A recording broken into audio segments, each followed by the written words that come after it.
ଏହା जिसाय पुस्तक रु आमने पढ़िलु 60 अध्याय रो एक पद।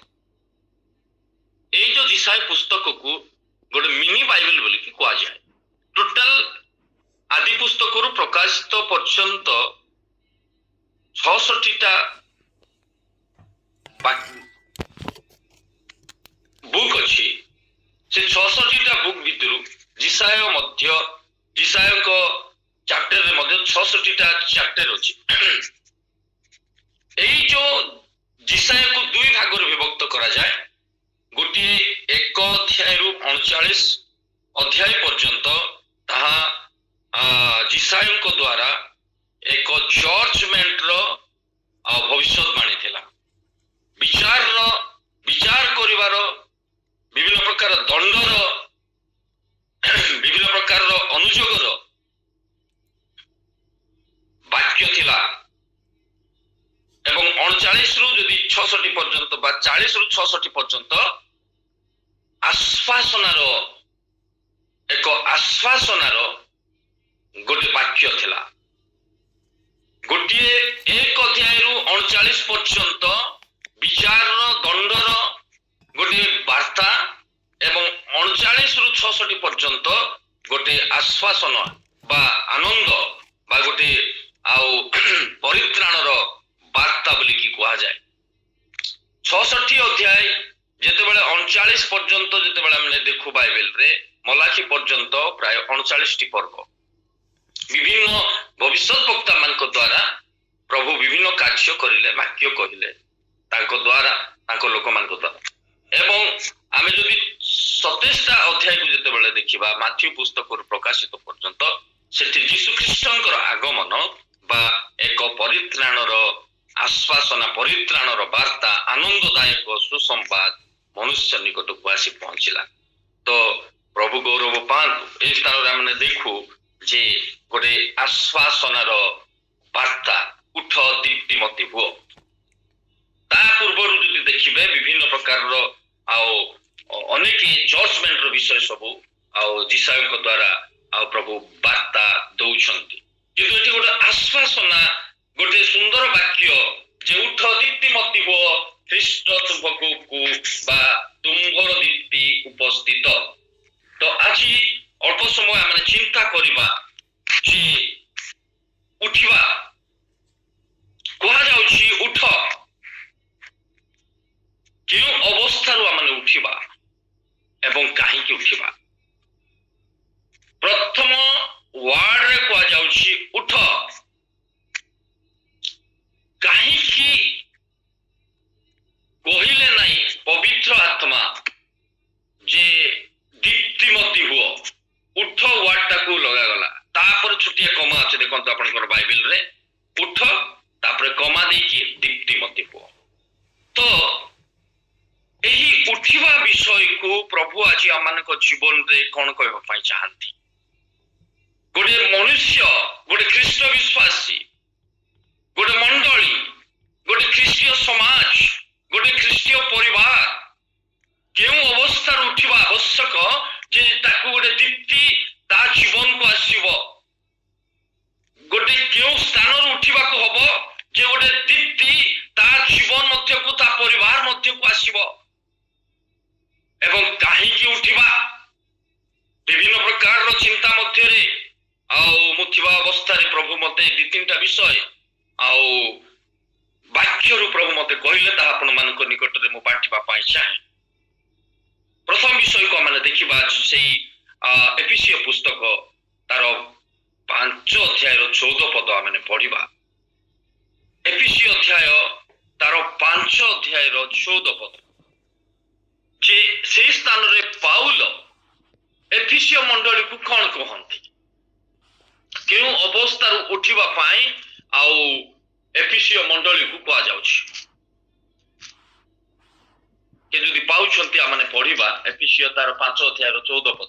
एणु पवित्र शास्त्र रे उक्त अछि हे निद्रित जाग तुम मानक मध्य उठ पुणी ख्रीष्ट तुमको आलोक प्रदान करिबे।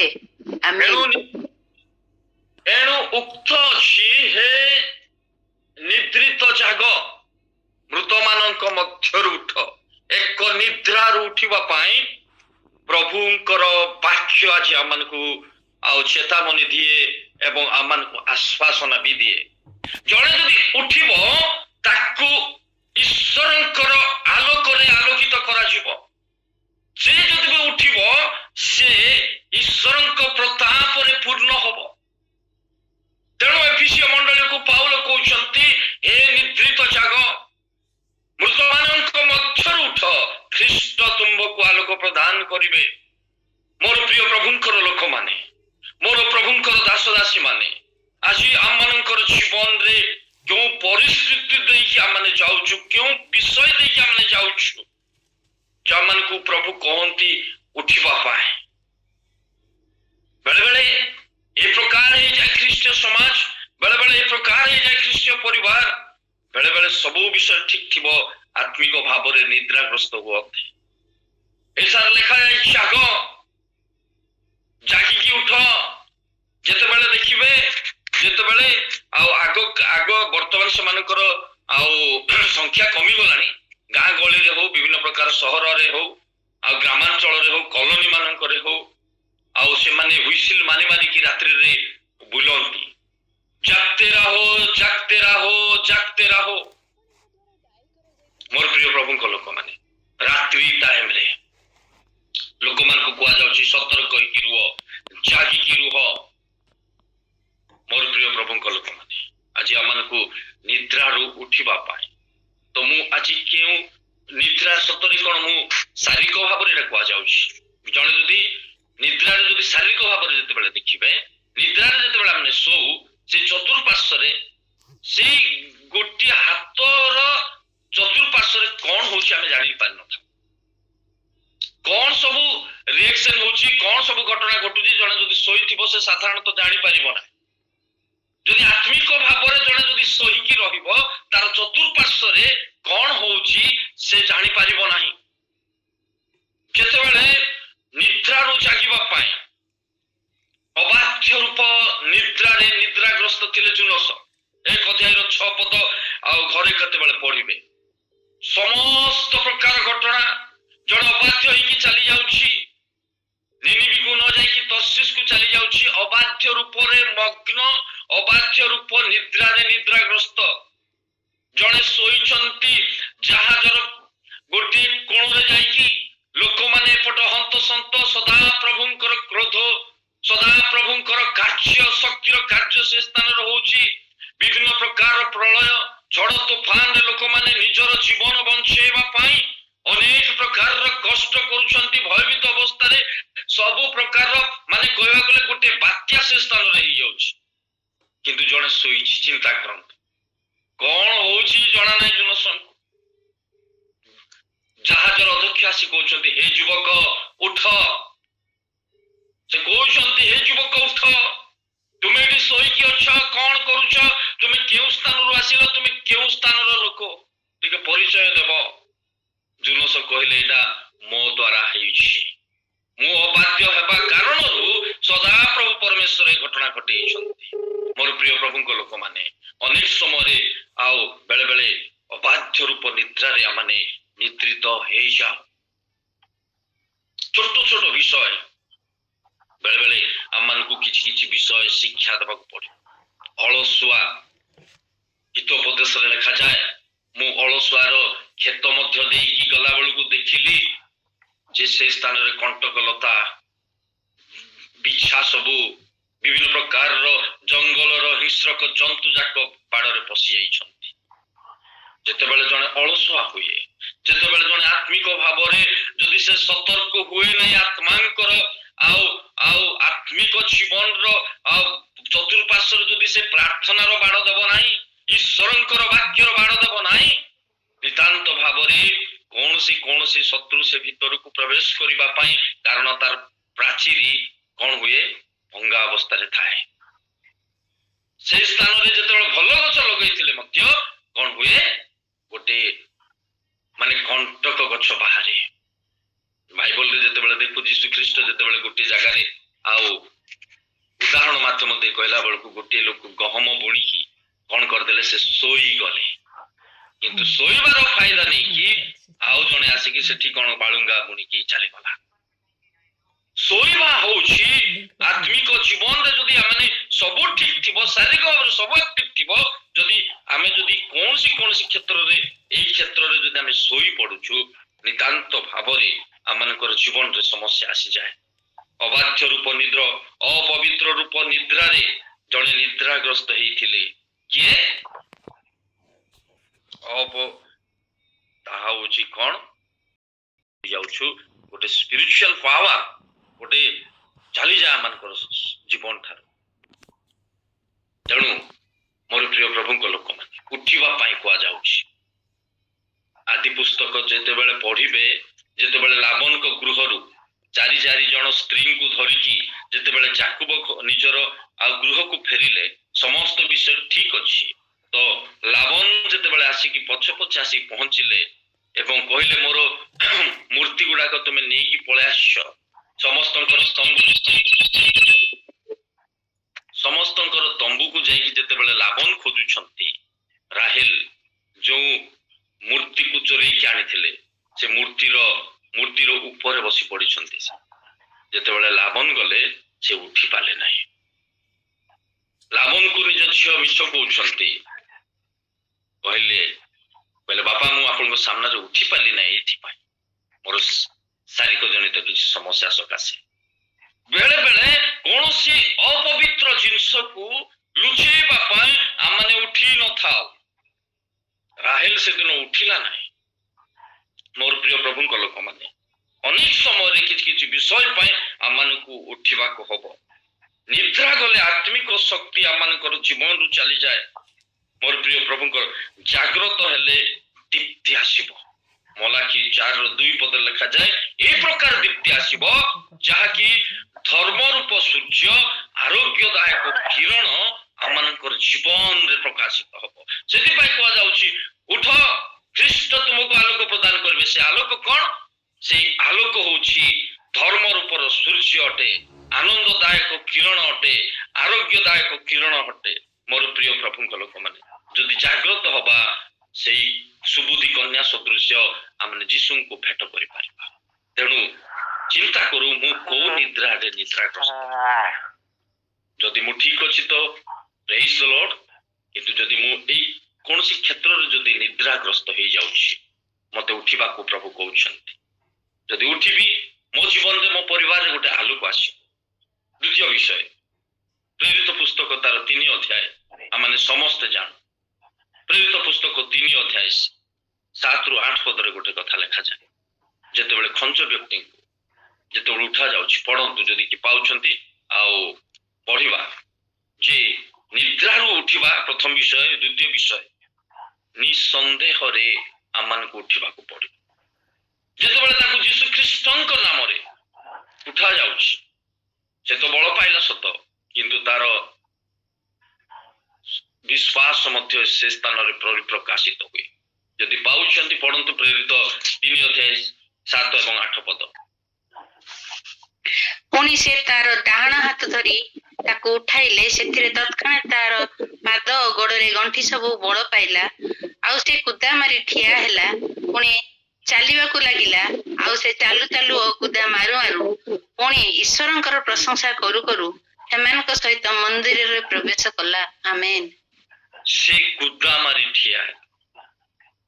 ମୋର ପ୍ରିୟ ପ୍ରଭୁଙ୍କ ଲୋକମାନେ, ଅନେକ ସମୟରେ ଆମମାନଙ୍କର ପ୍ରାର୍ଥନା ଆମେ କରୁ, କିନ୍ତୁ ହିଲିଂସ୍ ହଉ କିମ୍ବା କୌଣସି ଆଶ୍ଚର୍ଯ୍ୟ ବିଷୟ ହଉ, ଆମମାନଙ୍କର କର୍ମ, ଆମମାନଙ୍କର ବିଶ୍ୱାସ ଏବଂ ଆମମାନଙ୍କର ପ୍ରାର୍ଥନା ଯଦି 3ଟି ମିକ୍ସ ହବ, ଆଶ୍ଚର୍ଯ୍ୟ କାର୍ଯ୍ୟ ହବ।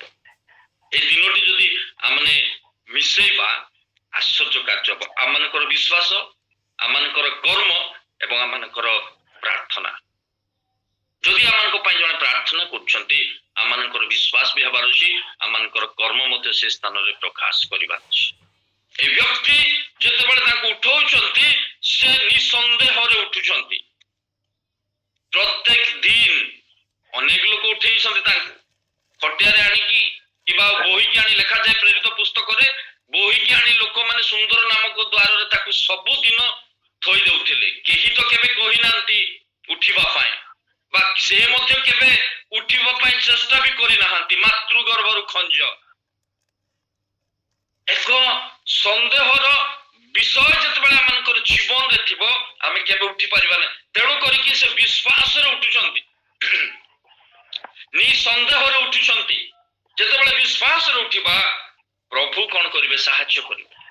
ଯେତେବେଳେ ଅବ୍ରାହମକୁ ପ୍ରଭୁ କହିଲେ ଯେ ତୁମେ ତୁମର ନିଜର ପୁତ୍ରଙ୍କୁ ବଳି ଉତ୍ସର୍ଗ କର, ସେ ଏର୍ଲି ମର୍ଣ୍ଣିଂ, ଆଦି ପୁସ୍ତକ 22 ଅଧ୍ୟାୟର 3ରେ ଲେଖାଯାଏ ସେ ସକାଳୁ ମାନେ ଅତି ଭୋରରୁ ସେ ଉଠିଲେ, ଲେଖାଯାଏ ଉଠିଲେ ଏବଂ ନିଜର ପୁତ୍ରଙ୍କୁ ନେଇକି ବଳି ଉତ୍ସର୍ଗ କରିବା ପାଇଁ ଗଲେ।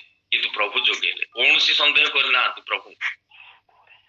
ସେ ରାସ୍ତାରେ ମଧ୍ୟ ପୁଅଙ୍କୁ କହୁଛନ୍ତି ସଦା ପ୍ରଭୁ ଯୋଗେଇବେ। ଯଦି ପ୍ରଭୁ ମତେ ଏଇଟା କରିବା ପାଇଁ କହିଛନ୍ତି ସଦା ପ୍ରଭୁ ଯୋଗେଇବେ। ମୁଁ ଉଠିବି, ମୁଁ ଯିବି, ପରମେଶ୍ୱରଙ୍କର ସେଇ ସ୍ଥାନକୁ ହିଁ ଯିବି। ନିସନ୍ଦେହରେ ଆମମାନଙ୍କୁ ଉଠିବାକୁ ପଡିବ, ନିସନ୍ଦେହରେ ଆମମାନଙ୍କୁ ଯିବାକୁ ପଡିବ। ବିଶ୍ୱାସରେ ଉଠିବା, ଯେତେବେଳେ ବିଶ୍ୱାସରେ ଉଠିବା ସାହାଯ୍ୟ ହବ। କାରଣ ଜଣକୁ ବିଶ୍ୱାସରେ ଉଠିବା ପାଇଁ କୁହାଗଲା। ଯେତେବେଳେ ସେ ମିଦିନୀୟ ଲୋକମାନଙ୍କ ଭୟରେ ଗିଦିଅନ ଲୁଚିକି ଅଛନ୍ତି, ଗୋଟେ ଦ୍ରାକ୍ଷା ମର୍ଦନ ସ୍ଥାନରେ ଗୋଟେ ଘର ଭିତରେ ପ୍ରବେଶ କରିକି ଲୁଚିକି ଦ୍ରାକ୍ଷା ମର୍ଦନ କରୁଛନ୍ତି। ପ୍ରଭୁଙ୍କର ଦୂତ ଯାଇକି କହୁଛନ୍ତି, ହେ ମହାବିକ୍ରମଶାଳୀ ଗିଦିଅନ, ଆମେ ତୁମ୍ଭ ଦ୍ୱାରା ତୁମର ବଂଶକୁ ଉଦ୍ଧାର କରିବା। ଗିଦିଅନ କିନ୍ତୁ ବିଶ୍ୱାସ କରିପାରୁନାହାନ୍ତି। କାହିଁ ପ୍ରଭୁ? ଆମେ ଶୁଣିଛୁ ଆମର ପୂର୍ବପୁରୁଷ ଲୋକମାନଙ୍କୁ ମିଶର ଦେଶରୁ ଉଦ୍ଧାର କରା ପ୍ରଭୁ ଆଣିଛନ୍ତି, ଅନେକ ବିଷୟ ସେ କହୁଛନ୍ତି। ଯଦି ପ୍ରଭୁ ଆମ ସଙ୍ଗରେ ଅଛନ୍ତି ତାହେଲେ ଆଜି ଆମେ ପରାଜିତ ଅବସ୍ଥାରେ କଣ ପାଇଁ ଅଛୁ? ପ୍ରଭୁଙ୍କୁ ପରୀକ୍ଷା କରୁଛନ୍ତି। 2-3 ଥର ପ୍ରଭୁଙ୍କୁ ପରୀକ୍ଷା କଲେ ଗିଦିଅନ। କଣ? ଯେତେବେଳେ ବେଳେ କିଛି କିଛି ବିଷୟ ଆମମାନଙ୍କୁ ସନ୍ଦେହ କରିଦିଏ, କିଛି କିଛି ବିଷୟ ଆମମାନଙ୍କୁ ବିଶ୍ୱାସରେ ଉଠିବା ପାଇଁ କିଛି କିଛି ବିଷୟ ଆମମାନଙ୍କୁ କଣ କରିଦିଏ? ତଳକୁ ଚାପି ଦିଏ। ତ ଏଇ ସମସ୍ତ ବିଷୟ କଣ ହେଇପାରେ? ଆମେ ନିଜ ନିଜର କଥାକୁ କୋଉ ବିଷୟ ଆଜି ମୋ ଜୀବନରେ ରହିଯାଇଛି ମୁଁ ବିଶ୍ୱାସ କରିପାରୁନାହିଁ, ମୋର ସନ୍ଦେହ ମନ ରହିଯାଉଛି। ଅନେକ ଲୋକ ଗୋଟିଏ ପଟ ପ୍ରାର୍ଥନା କରନ୍ତି ଆଉ ଗୋଟିଏ ପଟ ଯାଇକି ଝଡା ଫୁଙ୍କା କରନ୍ତି। ମୁଁ ଦେଖିଛି ଅନେକ ଲୋକଙ୍କୁ, ଅନେକ ଲୋକ ପ୍ରାର୍ଥନା କରିବେ ଆଉ କୁଆଡେ କୁଆଡେ ଯିବେ। ସନ୍ଦେହ ବାଇବଲରେ ଲେଖାଯାଏ, ଯଦି ଯାକୁବ 1 ଅଧ୍ୟାୟ ଯେତେବେଳେ ପଢିବେ, ସେ ସନ୍ଦେହ ବ୍ୟକ୍ତିଙ୍କୁ ଇତସ୍ଥିତ ସମୁଦ୍ରର ତରଙ୍ଗ ସହିତ ତୁଳନା କରାଯାଏ। ସେଇ ବ୍ୟକ୍ତିଙ୍କୁ ଯାକୁବ କହୁଛନ୍ତି ଯେ ସନ୍ଦେହ କରେ ସେ ବ୍ୟକ୍ତି ପ୍ରଭୁଙ୍କ ଠାରୁ କିଛି ପାଇବା ପାଇଁ ଆଶା ନ କରେ। ମୋର ପ୍ରିୟ ପ୍ରଭୁଙ୍କ ଲୋକମାନେ, କଣ ବିଷୟ ମୋର ସନ୍ଦେହ ଅଛି? ବିଶ୍ୱାସରେ ଉଠିବା, ଆମମାନେ ବିଶ୍ୱାସରେ ଉଠିବା, ବିଶ୍ୱାସରେ ଚାଲିବା, ବିଶ୍ୱାସରେ ଆମମାନେ କଣ କରିବା? ପ୍ରଭୁଙ୍କୁ ହସ୍ତ ଧରିକି ଚାଲିବା। ସନ୍ଦେହ କଲେ ଯାକୁ ଭିତର ମଧ୍ୟ ଯେତେ ସମୁଦ୍ର ଭିତରେ ଚାଲୁଥିଲେ ସନ୍ଦେହ ସବୁ ବିଷୟକୁ ଦେଖିଦେଲେ, ନା ମୋ ସମ୍ମୁଖରେ ପ୍ରଭୁ ଅଛନ୍ତି, ସେ ଜାଣିଲେ ନାହିଁ, ସବୁ ବିଷୟକୁ ଦେଖିକି ଭୟ କଲେ। ମୋର ପ୍ରିୟ ପ୍ରଭୁଙ୍କ ଲୋକମାନେ, ଆଜି କୋଉ ବିଷୟ ଆଜି ମତେ ସନ୍ଦେହ ମଧ୍ୟକୁ ଆଣୁଛି? ଥୋମା କହୁଛନ୍ତି, ମୁଁ ସେ ଯୀଶୁଙ୍କୁ ନ ସ୍ପର୍ଶ କଲେ ମୁଁ ବିଶ୍ୱାସ କରିପାରିବି ନା। ନିଜର ଶିଷ୍ୟ ହେଇକି ଚିନ୍ତା କରନ୍ତୁ। ଆଜି ଅନେକ ସମୟରେ ଆମମାନଙ୍କ ଜୀବନରେ ବେଳେ ବେଳେ ସନ୍ଦେହ ଡେଭଲପ କରିଦିଏ, ଯଦ୍ୱାରା ପ୍ରଭୁଙ୍କର ଆଶ୍ଚର୍ଯ୍ୟ କାର୍ଯ୍ୟ ଆମମାନଙ୍କର ଜୀବନରୁ ଲୁକାୟିତ ହେଇଯାଏ। ମୋର ପ୍ରିୟ ପ୍ରଭୁଙ୍କ ଲୋକମାନେ, ଆଜି ମୁଁ ନିସନ୍ଦେହରେ ମତେ ଉଠିବାକୁ ହବ। ପ୍ରଭୁ କହୁଛନ୍ତି ଯଦି ନିସନ୍ଦେହରେ ଉଠିବା ଆଶ୍ଚର୍ଯ୍ୟ କାର୍ଯ୍ୟ ହବ। ଯେତେବେଳେ ସେ ଉଠିଲେ ପ୍ରଭୁଙ୍କର ଗୌରବ କଲେ। ଯୋଉମାନେ ଉଠିଛନ୍ତି ନିସନ୍ଦେହରେ, ପ୍ରଭୁ ସେମାନଙ୍କୁ ଯୋଗେଇଛନ୍ତି, ପ୍ରଭୁ ସେମାନଙ୍କୁ ବ୍ୟବହାର କରିଛନ୍ତି, ପ୍ରଭୁ ସେମାନଙ୍କ ପାଇଁ ସମସ୍ତ ଆଶୀର୍ବାଦର ଦ୍ୱାର ଖୋଲିଛନ୍ତି। ଆଜି ମୁଁ ଅବ୍ରାହମଙ୍କ କଥା, ଅନେକ ଲୋକଙ୍କର କଥା, ନିସନ୍ଦେହରେ ସେମାନେ ବାହାରି ପଡିଲେ। ଆଜି କୋଉ ବିଷୟ ଆଜି ମତେ ସନ୍ଦେହ କରୁଛି କି?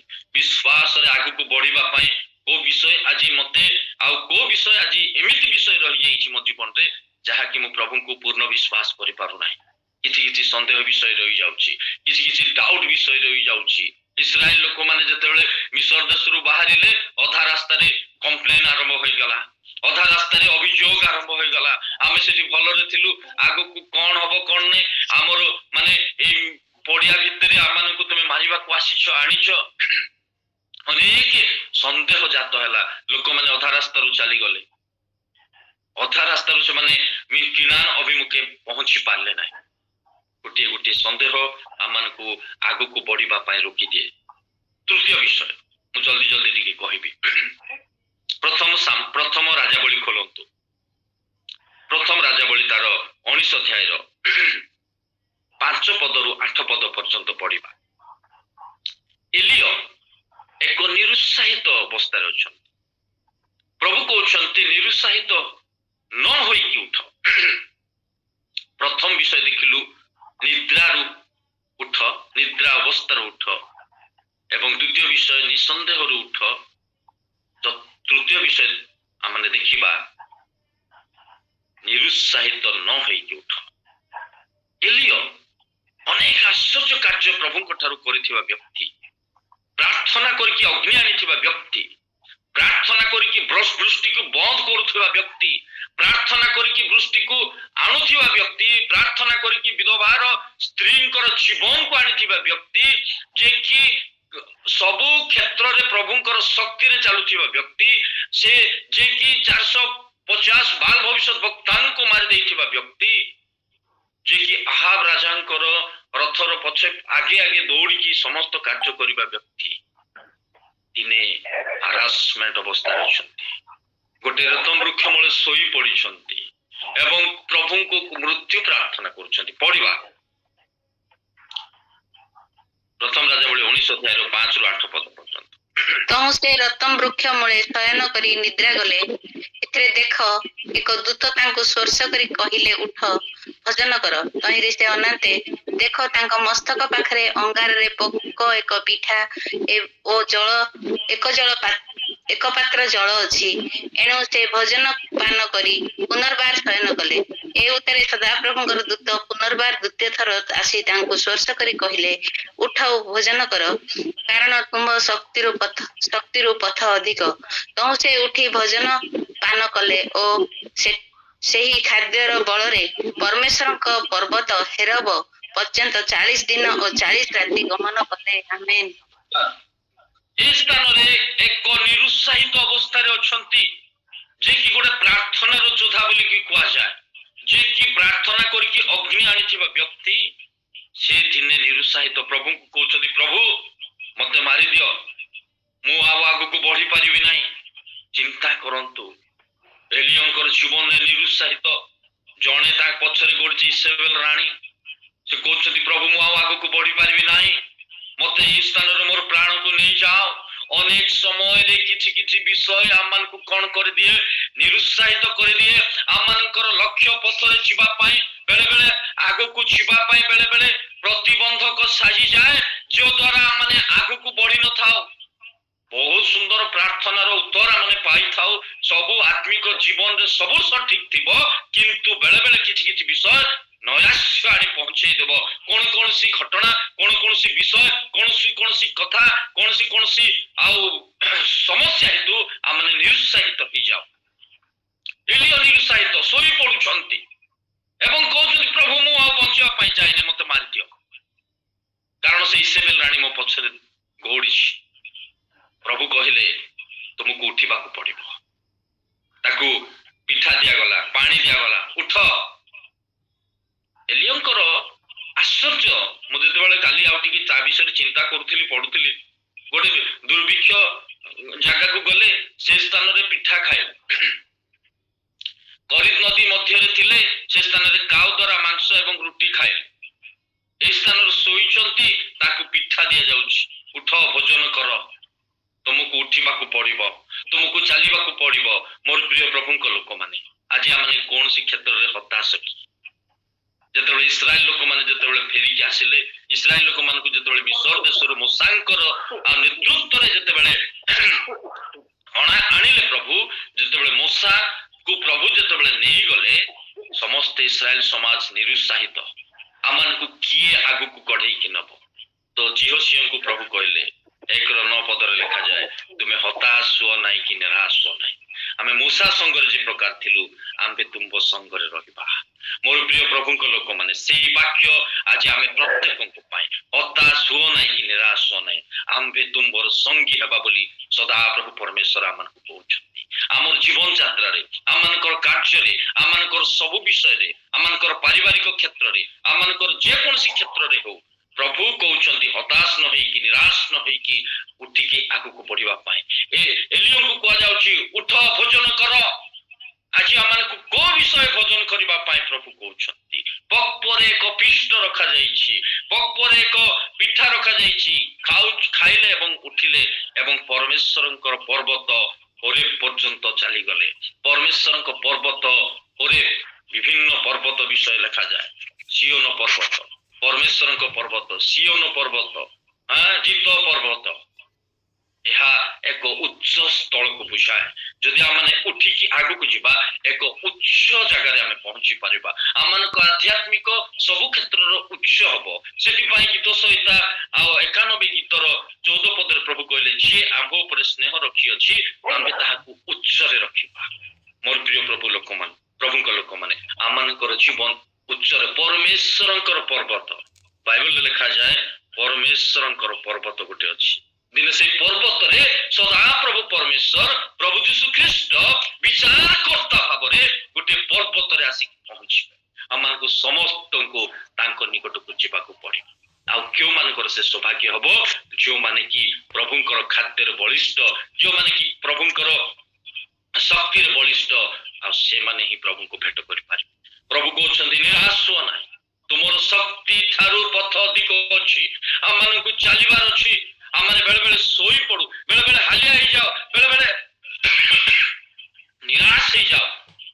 ପ୍ରିୟ ପ୍ରଭୁଙ୍କ ଲୋକମାନେ, ପ୍ରଭୁ କହୁଛନ୍ତି ନିରାଶ ନ ହେଇକି ଆଗକୁ ବଢ। ଯେତେବେଳେ ଗଲିଆତ ପ୍ରଥମ ସାମୁଏଲ 17 ଅଧ୍ୟାୟର 32 ପଦ ଯେତେବେଳେ ଦେଖିବେ, ସମସ୍ତଙ୍କ ପାଇଁ ଗୋଟିଏ ଲୋକ କଣ ଥିଲା? ଭୟଭୀତର କାରଣ ଥିଲା ଗଲିଆତ। ସେ ଗତ ଥର ମୁଁ କହୁଥିଲି ସମସ୍ତେ ଭୟଭୀତ, ସମସ୍ତେ ଟେଣ୍ଟ ଭିତରେ ଲୁଚିକି ଅଛନ୍ତି। ଜଣେ ନିଜକୁ ସବୁବେଳେ ଦେଖଉଛି କିଏ ଯଦି ମୋ ସହିତ ମଲ୍ଲଯୁଦ୍ଧ କରିବ ଆସ। ସମସ୍ତେ ନିରୁତ୍ସାହିତ, ସମସ୍ତେ ହତାଶ। ଦାଉଦ ଗୋଟିଏ କଥା ସେଠି ତାହାରି ସକାଶୁ ଗୋଟିଏ କଥା କହିଲେ, ତାହାରି ସକାଶୁ ଦାଉଦ କହିଲେ ଯେ ଗଲିଆତ ସକାଶୁ କାହାରି ମନ ହତାଶ କିମ୍ବା ନିରାଶ ନ ହେଉ, ମୁଁ ଯିବି ସେଇ ମଲ୍ଲଯୁଦ୍ଧ ସହିତ ଯୁଦ୍ଧ କରିବି। ମୋର ପ୍ରିୟ ପ୍ରଭୁଙ୍କ ଲୋକମାନେ, ଆଜି କୋଉ ବିଷୟ ଗଲିଆତ ପରି ଆମମାନଙ୍କୁ ନିରୁତ୍ସାହିତ କରୁଛି? କୋଉ ବିଷୟ ଏଲିୟଙ୍କ ଜୀବନରେ ଯେ ପ୍ରକାର ଇସରାଏଲ ନିରୁତ୍ସାହିତର କାରଣ ଥିଲେ ଆଉ ଇସ୍ରାଏଲଙ୍କ ପାଇଁ ଗଲିଆତ ନିରୁତ୍ସାହିତର କାରଣ ଥିଲେ, ଆଜି କୋଉ ବିଷୟ, କୋଉ ବ୍ୟକ୍ତି ମୋର ଆତ୍ମିକ କ୍ଷେତ୍ରରେ ଉନ୍ନତି ହେବା ପାଇଁ, ଆତ୍ମିକ କ୍ଷେତ୍ରରେ ଆଗକୁ ବଢିବା ପାଇଁ କୋଉ ବ୍ୟକ୍ତି ବା କୋଉ ବିଷୟ ଆଜି ମତେ ନିରୁତ୍ସାହିତର କାରଣ? ମତେ ଖୋଜିକି ବାହାର କରିବାକୁ ପଡିବ ଏବଂ ଓଭରଟେକ୍ କରିକି ଯିବାକୁ ପଡିବ। ପ୍ରଭୁଙ୍କର ସେଇ ଆଉ ଖାଦ୍ୟ ଖାଇକି ବଳିଷ୍ଠ ହେବାକୁ ପଡିବ। କୋଉ ବିଷୟକୁ ଆମେ ଆଉ ଲୁକ୍ ଆଉଟ୍ କରିବାର ଅଛି, ତାକୁ ଆଉ ବାହାର କରିବାର ଅଛି। ହତାଶ ନ ହୋଇ ଆମମାନଙ୍କୁ ଠିଆ ହେବାର ଅଛି ପ୍ରଭୁଙ୍କ ସମ୍ମୁଖରେ। ଯେତେବେଳେ ଯୀଶୁ ଯେତେବେଳେ ପାଉଲଙ୍କୁ ଦର୍ଶନ ଦେଲେ, ସେ କୌଣସି ଦେଖିପାରିଲେ ନାହିଁ, କିଛି ଦେଖିପାରିଲେ। ତାଙ୍କୁ କୁହାଗଲା ତୁମେ ଯାଅ ଦାସନଗରରେ ପ୍ରବେଶ କର। ହତାଶ ନ ହୋଇ ଠିଆ ହେଲେ ପ୍ରଭୁ କଣ କରିବେ? ଆଉ ପ୍ରଭୁ ଆମମାନଙ୍କର ଦ୍ୱାରକୁ ଖୋଲିବେ। ମୋର ପ୍ରିୟ ପ୍ରଭୁଙ୍କ ଲୋକମାନେ, ନିରାଶ ନ ହୋଇକି, ହତାଶ ନ ହୋଇକି ପ୍ରଭୁଙ୍କର ଆଉ ଯେତେବେଳେ ଆମେ ଆଗକୁ ବଢୁ, ଜଣେ ଆଉ ଅନନ୍ୟ ଜଣେ ବ୍ୟକ୍ତି ସେଇ ପ୍ରେରିତ 9 ଅଧ୍ୟାୟ 10 ପଦ ପଢିବେ। ଏପଟ ପାଉଲ ଅନ୍ଧ ଅବସ୍ଥାରେ ଅଛନ୍ତି, ଆଉ ଜଣେ ବସିଛନ୍ତି। ତାଙ୍କୁ ପ୍ରଭୁ କହିଲେ, ପ୍ରେରିତ ତାର ଯେତେବେଳେ 9 ଅଧ୍ୟାୟର 10 ପଦ ଲେଖାଯାଏ, ଆଉ ତାଙ୍କୁ ଗୋଟିଏ କଥା କୁହାଯାଉଛନ୍ତି, ଉଠ ତୁମକୁ ଜଣଙ୍କ ପାଇଁ ପ୍ରାର୍ଥନା କରିବାକୁ ପଡିବ। ପାଉଲଙ୍କ ପାଇଁ ତୁମେ ପ୍ରାର୍ଥନା କରିବାକୁ ପଡିବ। ଅନାନିୟଙ୍କୁ ପ୍ରଭୁ ଦର୍ଶନ ଦେଇ କହୁଛନ୍ତି, ଉଠ ତୁମେ ଯାଅ ଦାସନଗରରେ ପାଉଲଙ୍କ ନିମନ୍ତେ ପ୍ରାର୍ଥନା କର। ଯଦି ଆମେ ଉଠିବା, କୌଣସି ଆମମାନଙ୍କୁ ପ୍ରଭୁ ସୁଯୋଗ ଅଛି, ପ୍ରଭୁ ସୁଯୋଗ ଦିଅନ୍ତି ଅନ୍ୟମାନଙ୍କ ପାଇଁ ପ୍ରାର୍ଥନା କରିବା ପାଇଁ, ଅନ୍ୟମାନଙ୍କୁ ସୁଯୋଗ, ଅନ୍ୟମାନଙ୍କର ସେବା କରିବା ପାଇଁ। ଜଣେ ଘର ଭିତରେ ବସିଛି, ତାଙ୍କୁ ପ୍ରଭୁ କହୁଛନ୍ତି ଉଠ ଏବଂ ଯାଇକି ଅମୁକ ଲୋକଙ୍କ ପାଇଁ ପ୍ରାର୍ଥନା କର। ମୋର ପ୍ରିୟ ପ୍ରଭୁଙ୍କ ଲୋକମାନେ, ଆଜି ଆମେ ନିରାଶ ଅବସ୍ଥାରେ ଆମେ ବସିଛୁ କି? ହୁଏତ ହନାନୀୟ ସେଦିନ ନିରାଶ ଅବସ୍ଥାରେ ବସିଥିଲେ, କହୁଥିଲେ ପାଉଲ ତ ସମସ୍ତଙ୍କୁ ସାଉଲ ତ ସମସ୍ତଙ୍କୁ ତାଡ଼ନା କରୁଛି ଏକ ଭୟଭୀତର ବିଷୟ ଥିଲା। କିନ୍ତୁ ଘର ଭିତରେ ଯେତେବେଳେ ଆଉ ଅନନ୍ୟ ଥିଲେ ଆଉ ସେଇ ସମୟରେ ଆଉ ପ୍ରଭୁଙ୍କର ବାକ୍ୟ ଆଉ ସେ ଆଉ ଯେତେବେଳେ ଅନନ୍ୟ ନିକଟରେ ଉପସ୍ଥିତ ହେଲା ଆଉ ଅନନ୍ୟ ନାମକ ଆଉ ଜଣେ ଶିଷ୍ୟ ଥିଲେ, ପ୍ରଭୁ ତାଙ୍କୁ ଦର୍ଶନ ଦେଇ କହିଲେ ଅନନ୍ୟ, ସେ କହିଲେ ହେ ପ୍ରଭୁ ଆଜ୍ଞା କରିବା 11 ପଦ, ସେଥିରେ ପ୍ରଭୁ ତାଙ୍କୁ କହିଲେ ଉଠ ସଳକ ନାମକ ପଥକୁ ଯାଇ ଜିହୁଦାର ଗୁର ଦାସନଗର ପ୍ରବେଶ କର, ସାଉଲ ନାମକ ଜଣ ବ୍ୟକ୍ତିଙ୍କ ପାଇଁ ପ୍ରାର୍ଥନା କହୁଛନ୍ତି ଉଠ ଏବଂ ତୁମେ ଯାଅ। ଅନନ୍ୟ କୋଉ ଅବସ୍ଥାରେ ଥିଲେ? ନିରୁତ୍ସାହିତ ଅବସ୍ଥାରେ ଥିଲେ। ତାଙ୍କୁ ପ୍ରଭୁ କହୁଛନ୍ତି ଦର୍ଶନ ଦେଇ ଉଠ, ଡାଇରେକ୍ଟ କହିନାହାନ୍ତି ପ୍ରଭୁ ଅନନ୍ୟ ତୁମେ ଯାଅ, କିନ୍ତୁ ୱାର୍ଡ ଲଗା ହଉଛି ଉଠ। ନିରୁତ୍ସାହିତ ଅବସ୍ଥାରେ, ଭୟଭୀତ ଅବସ୍ଥାରେ ଶିଷ୍ୟ ମାନଙ୍କୁ ସମସ୍ତଙ୍କୁ ପ୍ରଥମ ଖ୍ରୀଷ୍ଟାବ୍ଦର ମଣ୍ଡଳୀର ଲୋକମାନଙ୍କୁ ଏ ପ୍ରକାର ତାଡ଼ନା ସାଉଲ କରୁଛନ୍ତି। ସମସ୍ତେ କିଏ ନିରୁତ୍ସାହିତ, କିଏ ତ ହତାଶ, କିଏ ତ ଭୟଭୀତ ଅବସ୍ଥାରେ ଲୁଚିକି ଅଛନ୍ତି। ସେଇ ସମୟରେ ଅନନ୍ୟଙ୍କ ନିକଟକୁ ଆଉ ପ୍ରଭୁ ଗଲେ ଏବଂ କହିଲେ ଉଠ ଜଣଙ୍କ ପାଇଁ ପ୍ରାର୍ଥନା କରିବା ପାଇଁ ଯାଅ। ଅନନ୍ୟ ଯେତେବେଳେ ଗଲେ ସାଉଲଙ୍କ ପାଇଁ ପ୍ରାର୍ଥନା କଲେ, ସାଉଲଙ୍କର ଆଉ ଚକ୍ଷୁ ଖୋଲିଲା। ଆଜି ପ୍ରଭୁ ଆମମାନଙ୍କୁ ସୁଯୋଗ ରଖିଛନ୍ତି, ଆମମାନଙ୍କ ପାଇଁ ଦ୍ୱାର ଉନ୍ମୁକ୍ତ ଅଟେ। ପ୍ରଭୁ ଦ୍ୱାର ଖୋଲିବା ପାଇଁ ଚାହାନ୍ତି ଯଦି ଆମେ ଉଠିବା। ତେଣୁ ଆମେ ନିରାଶ ନ ହୋଇ ଆମମାନଙ୍କୁ ଠିଆ ହେବାକୁ ପଡିବ। ମୋର ପ୍ରିୟ ପ୍ରଭୁଙ୍କ ଲୋକମାନେ, ନିରାଶ ନ ହୋଇକି ଠିଆ ହେବାକୁ ପଡିବ ପ୍ରାର୍ଥନା କରିବା ପାଇଁ। ଏଷ୍ଟର କଣ ହେଲେ? ସମସ୍ତଙ୍କ ପାଇଁ ଠିଆ ହେଲେ ପ୍ରାର୍ଥନାରେ। ଆଜି ମୁଁ କୋଉ ବିଷୟରେ ଆଜି ଠିଆ ହେବା ପାଇଁ ଚାହୁଁଛି? ଆଜି କୋଉ ବିଷୟ ନିରାଶ?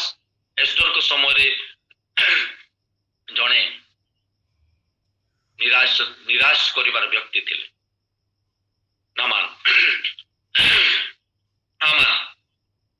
ଆମମାନଙ୍କ ପାଇଁ ସମସ୍ତେ ନିରାଶ। ଇସରାଏଲ ପାଇଁ ଏଲିଓ ନିରାଶ, ଗଲିଆଥ ପାଇଁ ସାରା ଇସ୍ରାଏଲ ନିରାଶ। ଆଜି ମୋ ଜୀବନରେ କିଏ ନିରାଶର ବ୍ୟକ୍ତି ଅଟେ? ପ୍ରଭୁଙ୍କୁ ଶକ୍ତି ମାଗିବା, ପ୍ରଭୁଙ୍କ ଠାରୁ ଶକ୍ତି ମାଗିକି ଆଗକୁ ବଢିବା, ଯଦ୍ୱାରା ପ୍ରଭୁ ଆମେ ଉଠିଲେ ଆମେ ପ୍ରଭୁଙ୍କର ଗୌରବର କାରଣ ହେଇପାରିବା। ଯେତେବେଳେ ଏଲିଓ ସେଇ ସ୍ଥାନରେ ଯେତେବେଳେ 19 ଅଧ୍ୟାୟର 8 ପଦ ପଢିବେ, ଏଲିଓ ଯେତେବେଳେ ଉଠିଲେ ପରମେଶ୍ୱରଙ୍କ ପର୍ବତକୁ ଗଲେ। ଏକ ସୁନ୍ଦର ସ୍ଥାନକୁ ଆମେ ଯାଇପାରିବା, ପରମେଶ୍ୱରଙ୍କର ଉପସ୍ଥିତିର ସ୍ଥାନକୁ ଯାଇପାରିବା। ଚତୁର୍ଥ ବିଷୟ ଆମେ ଚିନ୍ତା କରିକି ସମାପ୍ତ କରିବା। ଆମମାନଙ୍କ ସମୟ ଆମକୁ ଏଲାଉ କରୁନାହିଁ ଅଧିକ ବ୍ୟାଖ୍ୟା କରିବା ପାଇଁ। ତ ଆଉ ଗୋଟେ ପଦ ଲୁକ ପୁସ୍ତକ ଆମେ ଆଉ ଜାଣୁ, ଲୁକ ପୁସ୍ତକ 15 ଅଧ୍ୟାୟ ଅପବ୍ୟୟ ପୁତ୍ରଙ୍କର ବିଷୟରେ ଲେଖାଯାଏ। କିନ୍ତୁ ସେ ସ୍ଥାନରେ ପ୍ରଭୁ ମତେ ଗୋଟିଏ କଥା କହିଲେ। ଆଉ ଯଦି 15 ଅଧ୍ୟାୟ ତାର ଆଉ 18ରୁ 20 ପଦ ପର୍ଯ୍ୟନ୍ତ ଆଉ ଟିକେ ପଢିବା, ତ ସେଇ ସ୍ଥାନରେ ଆଉ ଥରେ ରିଭ୍ୟୁ କରିବି। ନିଦ୍ରାରୁ ଆମମାନଙ୍କୁ ଉଠିବାକୁ ପଡିବ, ନିସନ୍ଦେହରେ ଉଠିବାକୁ ପଡିବ, ନିରୁତ୍ସାହିତ ନ ହେଇକି ଉଠିବାକୁ ପଡିବ ଏବଂ ଆମମାନଙ୍କୁ ନିସ୍ୱାର୍ଥ ମନରେ ଉଠିବାକୁ ପଡିବ। ଯଦି ପଢନ୍ତୁ ତା ଜୀବନରେ ମୁଁ ଗୋଟେ ବିଷୟକୁ ଆଉ ଲକ୍ଷ୍ୟ କରିକି ତାହା ଆପଣମାନଙ୍କ ନିକଟରେ ରଖିବା ପାଇଁ ନିସ୍ୱାର୍ଥ ମନରେ ଉଠିବାକୁ ପଡିବ। ଯଦି ପାଉଛନ୍ତି ପଢନ୍ତୁ ଲୁକ ପୁସ୍ତକ 15 ଅଧ୍ୟାୟର 18ରୁ 20। ମୁଁ ଉଠି ମୋର ବାପାଙ୍କ ପାଖକୁ ଯିବି ଓ ତାଙ୍କୁ କହିବି, ବାପା, ଈଶ୍ୱରଙ୍କ ବିରୁଦ୍ଧରେ ଓ ତୁମ୍ଭ ଦୃଷ୍ଟିରେ ମୁଁ ପାପ କଲି। ତୁମ୍ଭ ପୁଅ ବୋଲି ଡକାଯିବାର ମୁଁ ଆଉ ଯୋଗ୍ୟ ନୁହେଁ। ମତେ ତୁମ୍ଭର ଯେଉଁ ଜଣେ ମୂଲ୍ୟ ପରି କରି ରଖ। ସେଥିରେ ସେ ଉଠି ଆପଣା ପିତାଙ୍କ ନିକଟ ଗଲେ, କିନ୍ତୁ ସେ ଦୂରରେ ଥାଉ ଥାଉ ତାହାଙ୍କ ପିତା ତାହାଙ୍କୁ ଦେଖି ଦୟାରେ ବିଗଳିତ ହେଲେ ଓ ଦୌଡ଼ି ଯାଇ ତାହାକୁ ଆଲିଙ୍ଗନ କରି ଅତି ସ୍ନେହରେ ଚୁମ୍ବନ ଦେଲେ। ଆମେନ୍। ଧନ୍ୟବାଦ। ଏକ ନିସ୍ୱାର୍ଥ ଜଣେ ହାର ମାନି ଯାଇଛି, ସବୁ ଚାଲି ଯାଇଛି, ସବୁ ଥିବା ବ୍ୟକ୍ତିଙ୍କର ବାପାର ପୁଅ ସିଏ। ତ ସେ କହୁଛନ୍ତି, ଚେତନା ପାଇ କହୁଛନ୍ତି ମୁଁ ଉଠିବି ଏବଂ ମୁଁ ଯିବି ମୋ ବାପାଙ୍କ ପାଖକୁ। ସେ କହୁଛନ୍ତି ମୋ ବାପାଙ୍କ ପାଖକୁ, ଏବଂ ଗୋଟିଏ ନିସ୍ୱାର୍ଥ ଆଉ ସ୍ୱାର୍ଥ ଚାଲି ଯାଇଛି। ଯୋଉ ସ୍ୱାର୍ଥ ଥିଲା ପ୍ରଥମ ଅବସ୍ଥାରେ କହୁଥିଲା ବାପା ମୋ ଭାଗରୁ ମତେ ଦେଇଦିଅ, ବାପା ମୋର ସମ୍ପତ୍ତି ମତେ ଦେଇଦିଅ, ଯୋଉ ସ୍ୱାର୍ଥ ଥିଲା ଆଉ ସ୍ୱାର୍ଥ ନାହିଁ। ସେ କହୁଛନ୍ତି ମୁଁ ଉଠିବି, ମୋ ବାପାଙ୍କ ପାଖକୁ ଯିବି ଏବଂ ବାପାଙ୍କୁ କହିବି, ପ୍ରଭୁ ବାପା ତୁମ ବିରୁଦ୍ଧରେ ଏବଂ ଈଶ୍ୱରଙ୍କ ବିରୁଦ୍ଧରେ ତୁମ ବିରୁଦ୍ଧରେ ମୁଁ ପାପ କରିଛି। ଏବଂ ସେ କହୁଛନ୍ତି ମୁଁ ପୁଅ ହେବାର ଯୋଗ୍ୟ ନୁହେଁ, ସେ ଯାଇକି ନିଜର ପୁଅର ଯୋଗ୍ୟତାକୁ ଆଉ ଥରେ ଦୋହରେଇବା ପାଇଁ ଚାହୁଁନାହାନ୍ତି। ଏକ ନିସ୍ୱାର୍ଥ ମନରେ ଉଠିଛନ୍ତି। ସେ ହୁଏତ ଯାଇକି ବାପାଙ୍କୁ କହିଥାନ୍ତା, ବାପା ମୁଁ ପରା ତୁମ ପୁଅ ଥିଲି, ବର୍ତ୍ତମାନ ମଧ୍ୟ ମୁଁ ତୁମ ପୁଅ। ନା, ସେ କହୁଛନ୍ତି ମୁଁ ତୁମ ପୁଅ ହେବାର ଯୋଗ୍ୟ ନୁହେଁ। ସେ ଅଧିକାରକୁ ମାଗୁନାହାନ୍ତି। ଅନେକ ସମୟରେ ଆମମାନଙ୍କର ସ୍ୱାର୍ଥ ଏ ପ୍ରକାର ହେଇଯାଏ, ଆମର ଅଧିକାରକୁ ଆମେ ଛିନ୍ନ କରିବା ପାଇଁ ବେଳେ ବେଳେ ଆମେ ନଥିବା ବିଷୟକୁ ଆମେ ହାସଲ କରିବା ପାଇଁ ମୋର ଅଧିକାର ଅଛି, ମୋର ଅଧିକାର ଅଛି। ଅନେକ ସମୟରେ ସ୍ୱାର୍ଥ କେନ୍ଦ୍ରିକ ଜୀବନ ଆମମାନଙ୍କର ହେଇଯାଏ। କିନ୍ତୁ ଆ ପାଖରେ ଦେଖୁଛୁ, ମୁଁ ଯାହା ଚିନ୍ତା କରୁଥିଲି, ପ୍ରଭୁ ମତେ ତାଙ୍କର ଆତ୍ମାକୁ ନିସ୍ୱାର୍ଥ ନିଜର ପୁଅ ହେବାର ଯୋଗ୍ୟ ନାହିଁ, ମୁଁ ପାପ କରିଛି, ନିଜର ଭୁଲକୁ କହୁଛି, ମୁଁ ମୂଲିଆ ହେବି। ବାପାଙ୍କୁ କହୁଛି, ବାପା ମୁଁ ମୂଲିଆ ହେବି। ସେଇ କର୍ତ୍ତା ହେବା ପାଇଁ ଚାହୁଁନାହାନ୍ତି, ମୂଲିଆ ହେବା ପାଇଁ ଚାହୁଁଛନ୍ତି। ନିସ୍ୱାର୍ଥ ମନରେ ଉଠିକି ଗଲେ ବାପାଙ୍କ ପାଖକୁ, ନିଜକୁ ନମ୍ର କରିଲେ, ନିଜକୁ ଯେତେବେଳେ ନମ୍ର କରିକି ଉଠୁଛନ୍ତି, ଆଉ ତାଙ୍କୁ କଣ କରାଗଲା? ଅପବ୍ୟୟ ପୁତ୍ରଙ୍କୁ ପୋଷାକ ଦିଆଗଲା, ଭଲ ପୋଷାକ। ତାହା ଖ୍ରୀଷ୍ଟଙ୍କୁ ବୁଝାଏ, ଖ୍ରୀଷ୍ଟଙ୍କୁ ବସ୍ତ୍ର ରୂପେ ପରିଧାନ କର। ତାକୁ ମୁଦ୍ରିକା ଦିଆଗଲା, ପବିତ୍ର ଆତ୍ମାଙ୍କର ବଇନା ସଦୃଶ୍ୟ। ପବିତ୍ର ଆତ୍ମାଙ୍କ ଦ୍ୱାରା ଆମେ ମୁଦ୍ରାଙ୍କିତ ହେଇଛୁ। ମୋର ପ୍ରିୟ ପ୍ରଭୁଙ୍କ ଲୋକମାନେ, ଏକ ଚିହ୍ନ ସ୍ୱରୂପେ ତାକୁ ମୁଦ୍ରିକା ପିନ୍ଧାଗଲା, ପାଦୁକା ଦିଆଗଲା। ସୁସମାଚାରକୁ ପାଦୁକା ସହିତ ବା ସୁସମାଚାରର ପାଦୁକା ପିନ୍ଧ ବୋଲି କୁହାଯାଏ। ମୋର ପ୍ରିୟ ପ୍ରଭୁଙ୍କ ଲୋକମାନେ, ଆଜି ମୋ କୋଉ ବିଷୟ ଯେ ମତେ ଆଜି ଆଉ ଏ ପ୍ରକାର କୌଣସି ବିଷୟ, ସ୍ୱାର୍ଥ ବିଷୟ ଧରିକି ରଖିଛି, ଯୋଉ ଦ୍ୱାରା ମୁଁ ଉଠି ପାରୁନାହିଁ। ସ୍ୱାର୍ଥକୁ ଛାଡ଼ି ପାଉଲ କହିଲେ, ସ୍ୱାର୍ଥପରତା ଏବଂ ଅସାର ଗର୍ବ ହେତୁ କିଛି କର ନାହିଁ, ନମ୍ରଚିତ ହୋଇ ଅନ୍ୟକୁ ନିଜ ଠାରୁ ଶ୍ରେଷ୍ଠ ମନେ କର। ମୋର ପ୍ରିୟ ପ୍ରଭୁଙ୍କ ଲୋକମାନେ, ବର୍ଣ୍ଣବା ଯେତେବେଳେ ପ୍ରେରିତ ଅଧ୍ୟାୟକୁ ଯେତେବେଳେ ପଢିବେ, ବର୍ଣ୍ଣବାର ଗୋଟେ କ୍ଷେତ ଥିଲା। ସେ କ୍ଷେତକୁ ବିକିକି ପ୍ରେରିତ ମାନଙ୍କ ପାଖରେ ସେଟା ଥୋଇକି ପ୍ରଭୁଙ୍କର ସେବା କାର୍ଯ୍ୟରେ ଲାଗିଗଲେ। ମୋର କିଛି ଧନ ଦରକାର ନାହିଁ, ସେ କ୍ଷେତକୁ ବିକ୍ରି କରିଦେଇକି ବର୍ଣ୍ଣବାସ ପ୍ରଭୁଙ୍କ ସେବାରେ ଲାଗିଲେ। ମାର୍କ ପୁସ୍ତକ ଲେଖାଯାଏ, ଜଣଙ୍କର ଆଉ 2 ଅଧ୍ୟାୟରେ ଯୀଶୁ ଜଣେ ଯାହାଙ୍କ ଘରେ ଥିଲେ, ଛାତ ଭଙ୍ଗା ଯାଉଛି, କିଛି କହୁନାହାନ୍ତି, ପ୍ରଭୁଙ୍କର କାର୍ଯ୍ୟ ହଉ, ମୋର ଘର ହୁଏ ତ ଆଉ ଭଙ୍ଗା ଯାଉ, କିନ୍ତୁ ପ୍ରଭୁଙ୍କର ଆଶ୍ଚର୍ଯ୍ୟ କାର୍ଯ୍ୟ ହଉ। ନିସ୍ୱାର୍ଥ, କୌଣସି ସ୍ୱାର୍ଥ ଏମାନେ ରଖିଲେ ନାହିଁ। ବର୍ଣ୍ଣବା ହଉ, ମାର୍କ ପୁସ୍ତକର ସେଇ ଗୃହର ଅଧ୍ୟକ୍ଷ ହଉ, ଏବଂ ପ୍ରେରିତ ଆଉ 2 ଅଧ୍ୟାୟରେ ଯେତେବେଳେ ଲେଖିଲେ, ପ୍ରଥମ ଖ୍ରୀଷ୍ଟାବ୍ଦର ଆଉ ମଣ୍ଡଳୀର ଲୋକମାନେ, ପ୍ରଥମ ବିଶ୍ୱାସୀ ମାନେ ସମସ୍ତ ସମ୍ପତ୍ତିକୁ ସେମାନେ କଣ କରୁଥିଲେ? ସମସ୍ତଙ୍କର ବୋଲିକି ମାନୁଥିଲେ। ମୋର ପ୍ରିୟ ପ୍ରଭୁଙ୍କ ଲୋକମାନେ, ମାଥ୍ୟୁ 27:60 ଲେଖାଯାଏ, ନିଜ ପାଇଁ ଖୋଳିଥିବା ଗୋଟିଏ କବରକୁ ପ୍ରଭୁଙ୍କ ପାଇଁ କଣ କରିଦେଲେ? ଉତ୍ସର୍ଗୀକୃତ କରିଦେଲେ। ନିସ୍ୱାର୍ଥ, କୌଣସି ସ୍ୱାର୍ଥ ନାହିଁ, ସବୁ ବିଷୟ ପ୍ରଭୁଙ୍କ ପାଇଁ। ମୋର ପ୍ରିୟ ପ୍ରଭୁଙ୍କ ଲୋକମାନେ, ସାଉଲ ଯେତେବେଳେ ସ୍ୱାର୍ଥ ହେଲେ, କିଛି ଭଲ ବିଷୟ ଆଣିକି ଯୁଦ୍ଧରେ ଆଉ ସବୁକୁ ପରାସ୍ତ କରିବା କଥା, କିଛି ଭଲ ବିଷୟ ଆଣିକି ଘରେ ରଖିଲେ, ସାଉଲଙ୍କ ଠାରୁ ରାଜପଦ ଚାଲିଗଲା। ସ୍ୱାର୍ଥ ପାଇଁ କିଛି ବିଷୟ ଲୁଚେଇକି ରଖିଲେ। ଯେତେବେଳେ ବିଚାରକର୍ତ୍ତା ପୁସ୍ତକ ଯେତେବେଳେ ଦେଖିବେ, ଆଖନ କଣ ହେଲେ? ଆଖନ କିଛି ବିଷୟକୁ ଆଣିକି ଲୁଚେଇକି ରଖିଲେ ସ୍ୱାର୍ଥ ପାଇଁ। ଆଖନକୁ ପଥର ଫୋପାଡ଼ିକି ମରା ଦିଆଗଲା। କୋଉ ବିଷୟ ଆଜି ମୁଁ ଲୁଚେଇକି ରଖିଛି? କୋଉ ବିଷୟ ପାଇଁ ମୁଁ ଆଜି ସ୍ୱାର୍ଥ କରୁଛି? ପ୍ରେରିତ 5 ଅଧ୍ୟାୟରେ ଦେଖିଲେ, ହନାନୀୟ ଏବଂ ସଫିରା କିଛି ସ୍ୱାର୍ଥ କରିକି କିଛି ଲୁଚେଇକି ରଖିଲେ, ଜୀବନ ଚାଲିଗଲା। ମୋର ପ୍ରିୟ ପ୍ରଭୁଙ୍କ ଲୋକମାନେ, ପ୍ରଭୁ କହୁଛନ୍ତି, ନିସ୍ୱାର୍ଥପର ହୋଇକି ଉଠ, ମୁଁ ତୁମକୁ ବ୍ୟବହାର କରିବି, ମୁଁ ତୁମକୁ ବସ୍ତ୍ର ଦେବି, ମୁଁ ତୁମକୁ ମୋର ଆଉ ପବିତ୍ର ଆତ୍ମାଙ୍କ ଦ୍ୱାରା ମୁଦ୍ରାଙ୍କିତ କରିବି। ଯଦି ଆମେ ନିସ୍ୱାର୍ଥପର ହେଇକି ଉଠିବା, ପ୍ରଭୁ ମୋର କିଛି ଦରକାର ନାହିଁ, ପ୍ରଭୁ ତୁମେ ଥିଲେ ମୋର ସବୁ ବିଷୟ ଅଛି। ଯୋଉମାନେ ନିସ୍ୱାର୍ଥପର ହେଇକି ଉଠନ୍ତି, ପ୍ରଭୁ ସେମାନଙ୍କୁ ସବୁ ବିଷୟ ଦିଅ।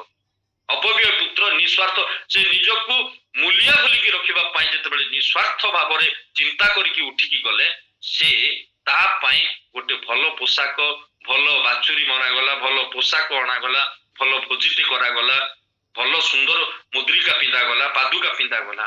ଯଦି ଆମେ ନିଃସ୍ୱାର୍ଥପର ହେବା, ପ୍ରଭୁ ସବୁ ବିଷୟ ଆମକୁ ଯୋଗେଇବେ। ଯଦି ଆମେ ସ୍ୱାର୍ଥରେ ରହିବା, ଗୋଟିଏ ସ୍ଥାନରେ ହିଁ ରହିଯିବା, ଅପବ୍ୟୟ ପୁତ୍ର ଯଦି ଉଠି ନଥାନ୍ତା, ସେ ଘୁଷୁରୀ ମାନଙ୍କ ଭିତରେ ହିଁ ରହିଥାନ୍ତା। କିନ୍ତୁ ସେ ନିଃସ୍ୱାର୍ଥ ମନକୁ ଚିନ୍ତାରେ ଆଣିଲେ ଏବଂ କହିଲେ ନାଇଁ ମୁଁ ଯିବି, ମୁଁ ଉଠିବି। ସେ ଲେଖିଲେ, ସେ କହିଲେ ଉଠିଲେ, ଉଠିକି ଗଲେ। ଆଜି ପ୍ରଭୁ ଆମକୁ କୋଉ ନିଃସ୍ୱାର୍ଥ ହେଇକି ଆମେ ଯେତେବେଳେ ଆଗକୁ ଉଠିକି ଯିବା, ପ୍ରଭୁ ଆମକୁ ସାହାଯ୍ୟ କରିବେ। ଶେଷ ପଦ କହିକି ମୁଁ ସମାପ୍ତ କରିବି। ନିହିମିଆ ପୁସ୍ତକ 2 ଅଧ୍ୟାୟର 20 ପଦ। ଆଉ ଯଦି ପାଉଛନ୍ତି ନିହିମିଆ ଯେତେବେଳେ ଦେଖୁଛନ୍ତି, ଆଉ ତାଙ୍କ ପାଇଁ ଗୋଟେ ବାର୍ତ୍ତା ଆସିକି ପହଞ୍ଚୁଛି। ସେ ଉପବାସ କଲେ, ପ୍ରାର୍ଥନା କଲେ ନିଜର ଲୋକମାନଙ୍କ ନିମନ୍ତେ। ଦେଖୁଛନ୍ତି ଆଉ ଆଉ ଜେରୁସାଲାମ ପ୍ରାଚୀର ଭଗ୍ନ ଅବସ୍ଥାରେ ସେ କାନ୍ଦୁଛନ୍ତି, ପ୍ରଭୁଙ୍କ ନିକଟରେ ପ୍ରାର୍ଥନା କରୁଛନ୍ତି। ଏବଂ ସେ କଣ କହୁଛନ୍ତି, ଆମେ ତାଠାରୁ ନିହିମିଆଙ୍କ ଠାରୁ ଗୋଟିଏ ପଦ ଶୁଣିବା ଏବଂ ପ୍ରାର୍ଥନା ମାଧ୍ୟମକୁ ଯିବା। 2 ଅଧ୍ୟାୟର ନିହିମିଆ 2 ଅଧ୍ୟାୟର 20 ପଦ। ତେବେ ମୁଁ ଉତ୍ତର କରି ସେମାନଙ୍କୁ କହିଲି, ହେ ସ୍ୱର୍ଗସ୍ଥ ପରମେଶ୍ୱର, ସେ ଆମ୍ଭମାନଙ୍କ କାର୍ଯ୍ୟ ସିଦ୍ଧ କରିବେ।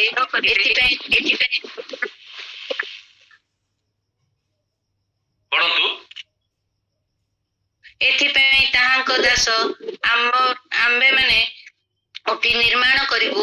ମାତ୍ର ଜେରୁସାଲେମରେ ତୁମ୍ଭମାନଙ୍କର କୌଣସି ଅଂଶ କି ଅଧିକାର କି ସ୍ମୃତି ଚିହ୍ନ ରହି ନାହିଁ।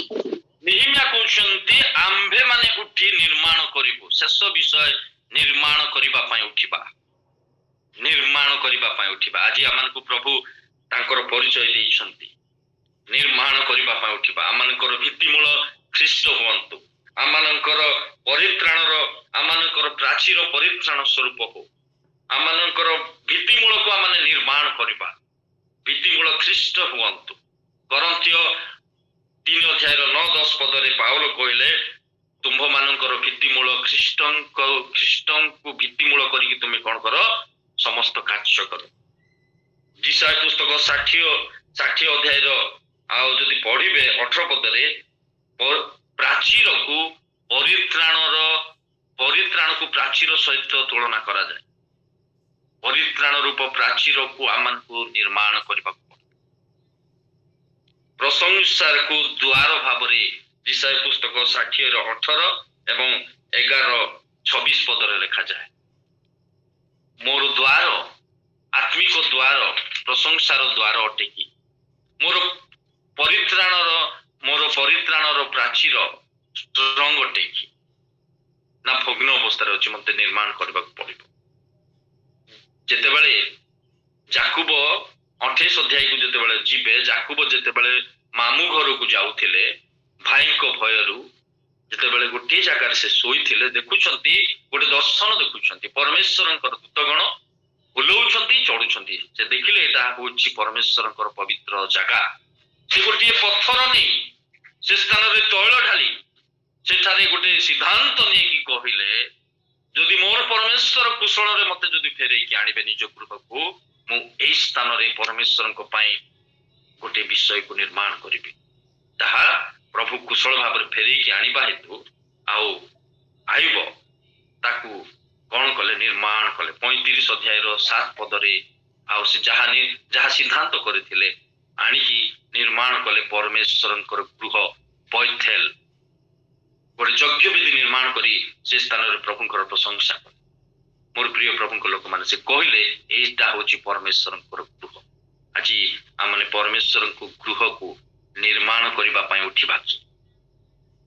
ଚର୍ଚ୍ଚ ଘରକୁ ବୁଝଉ ନାହିଁ ପରମେଶ୍ୱରଙ୍କ ଗୃହ, କୌଣସି ବଡ ବଡ ଆଉ ସମାଜ ଗୃହକୁ ବୁଝଉ ନାହିଁ ସମାଜର ବା ପରମେଶ୍ୱରଙ୍କ ଗୃହ। କରନ୍ଥୀୟ 3:16 ଅନୁସାରେ ଆମ୍ଭେମାନେ ଈଶ୍ୱରଙ୍କର ମନ୍ଦିର। ଆଜି ଅନେକ ଈଶ୍ୱରଙ୍କର ମନ୍ଦିର ତୋଳା ଯାଇ ନାହିଁ। ଆଜି ଅନେକ ବୁଲୁଛନ୍ତି ଯେଉଁମାନେ କି ପରିତ୍ରାଣ ବିହୀନ ଜୀବନ କାଟୁଛନ୍ତି, ସେମାନଙ୍କୁ ଆମେ ନିର୍ମାଣ କରିବା ଅଛି। ସେମାନଙ୍କୁ ଆମେ ନିର୍ମାଣ କରିବା ଅଛି। ନିର୍ମାଣ କାର୍ଯ୍ୟରେ ମୁଁ ଅଂଶୀ ହେବି, ପ୍ରାର୍ଥନାରେ, ଦାନରେ ଏବଂ ନିଜେ ସାମିଲ ହେଇକି ସେ ନିର୍ମାଣ କାର୍ଯ୍ୟରେ ମତେ ଉଠିବାକୁ ପଡିବ। ମୋର ପ୍ରିୟ ପ୍ରଭୁଙ୍କ ଲୋକମାନେ, ଅନେକ ଆଜି ମନ୍ଦିର ଖାଲି ପଡିଛି, ଅନେକ ମନ୍ଦିର ଆଜି ତିଆରି ହେଇନାହିଁ। ଯୋଉମାନେ କି ଆଜି ବୁଲୁଛନ୍ତି ସେମାନଙ୍କୁ ମୁଁ ତିଆରି କରିବାର ଅଛି।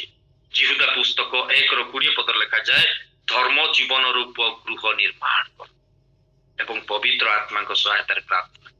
ମତେ ଏକ